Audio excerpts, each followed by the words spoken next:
नमस्कार मंडळी. ताजी ताजी भाजी बघा, हे ताजं ताजं माळवं बघा, हे माळवं ताजं बघा. भाजी शापूची भाजी बघा, ताजी ताजी शापूची भाजी शेतातून आणलेली. कोथिंबीर आणि ही चाकवताची भाजी, मेथीची भाजी, मिरच्या आणि ही वांगी बघा. हे जे म्हणजे कसं बाजारातच पण ताजी ताजं माळवं रोजचं रोज येते, तिथनं मी आणलेलं आहे. कारण आता आमचं ही असं भाजीपाल्याचं संपलेलंच आहे. कुठं वांगी, मिरच्या, वांगी, टॅमॅटो आणि ही चालू आहे पावटा आणि चवळा. त्यामुळे ही भाज्या नाही त्या घरी, त्यामुळे या भाज्या घेऊन आल्या बघा.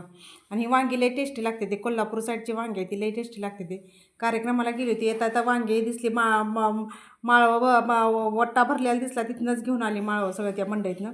आणि ही बघा असलं माळवं घेऊन आले, शेवग्याच्या शेंगा आहे. आणि आणले आता नीट करून ठेवले बघा. एकदा नीट केलं का नाही म्हणजे पुन्हा भाज्या खराब होत नाही. त्या भाज्या अशाच ठेवल्या, पेंड्या ठेवल्या की भाज्या आतनं खराब होते, त्या कुजल्यागत होते त्या.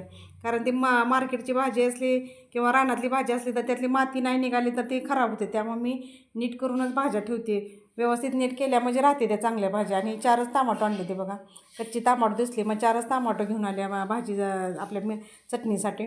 तर बघा कसं माझं ताजं ताजं माळवं आहे बघा, एकदम शेतातलं ताजंच माळवं घेऊन आलेले बसलेले. ती दिसलं म्हणून तिथनं घेऊन आले. आणि आपलं माळवं चालू असलं म्हणजे त्याला काय हीच नसते. पण ही माळवं बघा, आणि चांगलं फ्रेश माळवं आहे, हे पण चांगलंच आहे, शेतातलंच आणलेलं माळवं आहे. त्यामुळं माळवं कसं ताजी ताजी भाजी दिसते बघा. तर आता हे येतं वांग करून खाणार आहे. टेस्टी वांग बनते ती कोल्हापूर साईडचं, त्यामुळे मी घेतली ती पावशेर वांगी. आता करून खाणार आहे, नंतर सांगते तुम्हाला कसलं लागतं ते. तर माझा हा तुम्हाला व्हिडिओ कसा वाटला मला कमेंट करून सांगा.